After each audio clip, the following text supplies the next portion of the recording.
Hello friends, எல்லாம் இருக்கீங்க. First of all இந்த சேனலை சப்ஸ்கிரைப் பண்ணுங்க. அப்பதான் நான் போடுற வீடியோஸ் உங்களுக்கு வரும். பார்த்தீங்கன்னா நைட்டே நட்ஸ் எல்லாம் ஊற வச்சிட்டேங்க.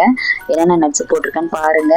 அதாவது பிஸ்தா, ட்ரை கிரேப்ஸ் ரெண்டுமே போட்டிருக்கேன். பாதாம், ஃபிக்கு, அப்புறம் டேட்ஸு, இது எல்லாமே பிஸ்தா அதெல்லாமே போட்டிருக்கேன். ஒன்னொன்றுலையும் என்னென்ன சத்துக்கள்னு சொல்லி நான் போட்டிருக்கேன். எல்லாமே நமக்கு ஃபைபர் கண்டென்ட் உள்ளது. டைஜஷனுக்கு, போன் ஸ்ட்ரென்த்தனுக்கு, அப்புறம் பிரெயின் ஹெல்த்துக்கு, ஐக்கு, கண்ணுக்கு எல்லாம் நல்லதாக தாங்க நான் போட்டிருக்கேன். இதை வந்து நைட்டே ஊற வச்சுட்டு காலையில பாலோட அரைச்சிட்டிங்கன்னா சர்க்கரை எதுவுமே போட தேவையில்லைங்க, நாட்டு சர்க்கரையும் போட தேவையில்ல. எல்லாம் ஸ்வீட்டோட தான் இருக்குது. பால் ஊற்றி நல்லா நைஸாக அரைச்சி எடுத்தீங்கன்னா ஹெல்த்தி ட்ரிங்க் ரெடிங்க. இதோட முட்டை, கொஞ்சம் பழங்கள் எடுத்துக்கிட்டிங்கன்னா வயிறு ஃபுல்லாயிரும். காலையில் டிஃபன் சாப்பிட்ட மாதிரி நீங்கள் டெய்லி இந்த மாதிரி எடுத்துகிட்டு வந்தீங்கன்னா கண்டிப்பாக உங்களோட ஹெல்த் இம்ப்ரூவ்மெண்ட் ஆகும். நீங்கள் வெயிட் லாஸ் ஆகிறதுக்கும் இது வந்து நல்லாயிருக்கும். இன்னும் இதுவே போதுமானு கேட்டிங்கன்னா இதை ட்ரை பண்ணி பார்த்துட்டு அப்புறம் எனக்கு கமெண்ட்டில் சொல்லுங்கள் ஃப்ரெண்ட்ஸ். நெக்ஸ்ட் வீடியோவில் பார்க்கலாம். பாய்.